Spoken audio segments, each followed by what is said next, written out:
Sa kauna-unahang pagkakataon ay kalandian ni Mr. Jack Roberto, no, at naging dahilan ng hiwalayan, nagsalita na. But before that, if you haven't subscribed yet to my YouTube channel, please don't forget to like, share, and subscribe, at hit mo na rin ang notification bell for more showbiz updates. Bago tayo of course magsimula sa ating updates for today's video, nais ko po muna magpasalamat of course sa lahat ng mga legit viewers, subscribers, ng lahat ng mga legit na nagmamahal, sumusubaybay sa mga updates po natin. Thank you so much sa inyong panonood. So, ngayong araw nga, let's talk about this one dahil nagpa-unlock po ng isang interview itong si Aba Mendez na sinasabing isa sa mga dahilan ng paghihiwalay nga, no, na parang napuntosan dito si Mr. Jack. Panoorin natin ang ilan sa kanya mga initial interview matapos din ilabas ni Mr. Sian Gasa ang ilan sa kanyang mga statement patungkol sa mga girls, no, or dun sa allegedly na sinasabing third party dito po sa hiwalayang Barbie and Jack Roberto. Panoorin natin ito. Sa room namin, inawat na ng kapatid ko. Naawat na yung kapatid ko, naipit yung kamay ni Jack kasi nga gusto niya talaga pumasok. After that, nung nangyari din yun, kinat ko na talaga si Jack. What's your favorite?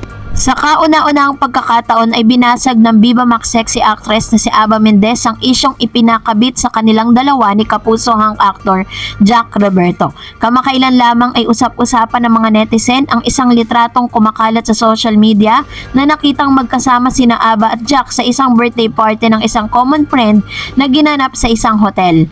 Isang nagtatrabaho sa hotel or hotel staff ang nagpakalat daw ng nabanggit na larawan sa social media.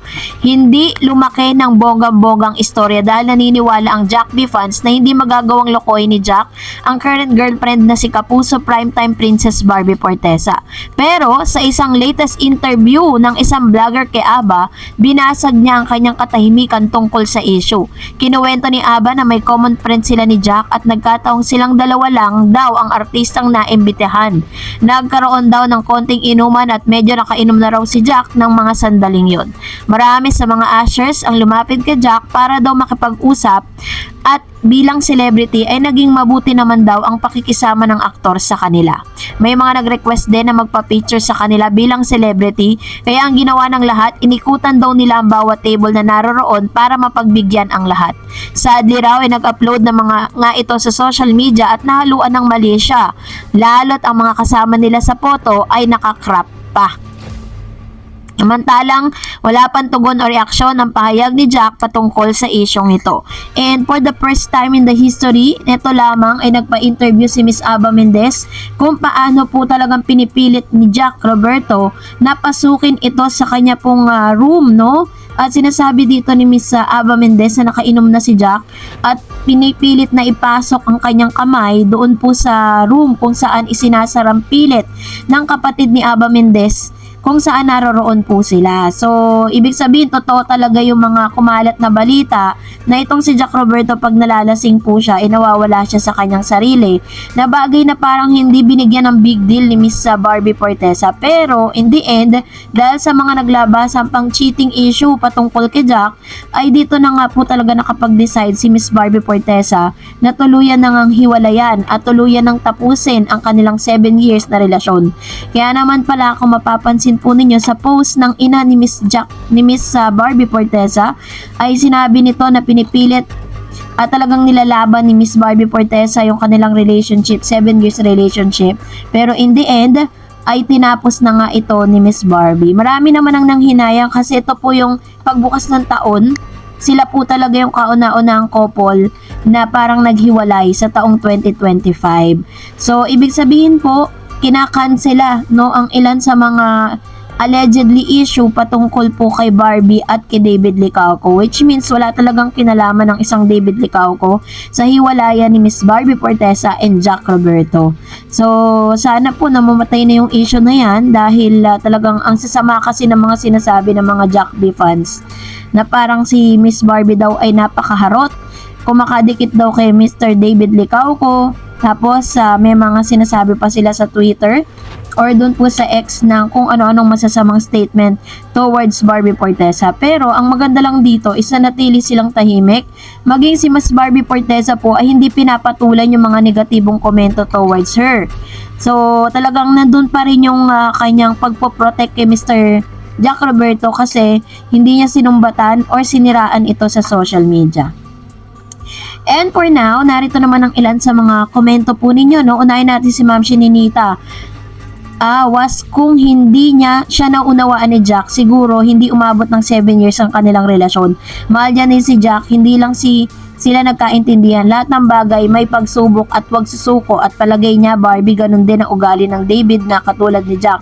Pati magulang niya boto kay Jack 7 years kilala na nilang bawat isa. Barbie sayang inyong pinagmulan. More powers.